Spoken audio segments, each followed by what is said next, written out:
can't even cap. We've all been there. You know exactly where the market is heading to. You try to enter, it stops you out and then goes all day without you. I've been there too, man. And I've solved it with this 4-step framework. And I'm gonna go through these 4 steps in a real trade example which I've caught. You might be asking, who am I? I'm Oscay, aka Mrs. CEO Pips. You already know how I'm rocking. But the people that don't know, a 7-figure funded trader, getting consistent monthly payouts. Now let's get straight to the video. If you do not know where the market is heading to, then you will just get topped out and you're just gambling.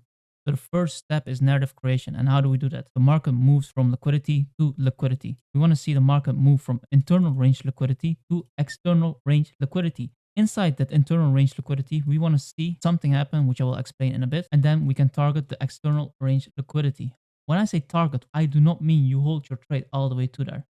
You just take a little piece of the pie and enjoy your day. Now, what do we see right here? Exactly the same thing happening. We have a daily internal range liquidity, and then we target the external range liquidity. Ain't this the same? Was trading that simple all the time? Yes, it is. With some extra key confluences that I'll be teaching in the mentorship, which is a time-based SMT. I cannot leak that publicly out of respect for my mentees.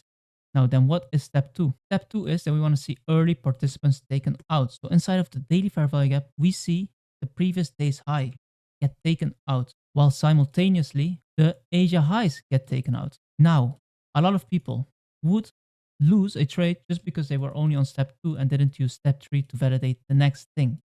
Now let me show y'all. We see a previous day's high sweep here, and we see a unicorn right here. How many people do you think shorted prematurely because they wanted to catch this candle? How many do you think? And in step 3, I'm going to explain y'all why I use time to validate my H4 candles. Because when you go back in time, this might look nice. I might think, alright, we're going to take these highs and then we will reverse down, right? But no, it don't work like that. You need time. That's the third step.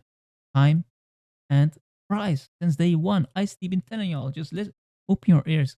Just open your ears. So everyone that shorted this, get wrecked.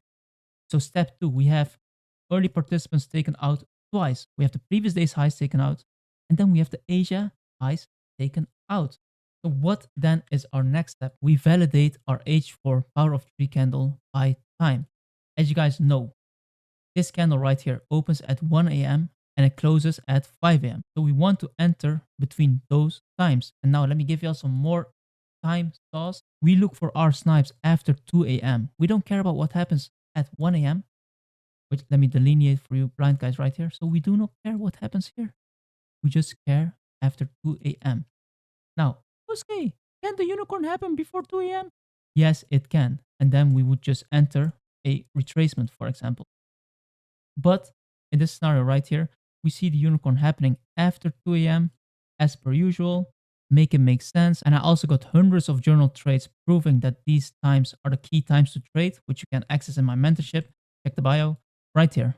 High, low, higher high, lower low. Step 4 checked off. What is step 4, Oscay? Lower time frame validation. You don't just enter blindly, which is what all you guys be doing, and then you lose, and then you cry. Like some people, when this session started, they would already be in this move. Wait, let's see. They would be like, damn, M1 unicorn. Let me get in there. Let me get in there with a 0 pip stop loss, 1.7 pip stop. I'm gonna make 100 RR. Now this ain't how it works. You want to see your low time frame validation on an M5. And after you get advanced and you apply my time-based SMT sauce, and I'm never publicly teaching that out of respect for my mentees, then you can start entering on the lower time frames. But for now, just use the M5. I'm giving y'all some free sauce, some free game in here. Just apply it and change your life. So step 4, low time frame validation. We enter our trade, and if you just let it play all the way to the lowest low, it would have been a 16.11 RR. And if you are interested in watching a video on how I nearly made 12 RR, then click the video on the screen right now. Peace.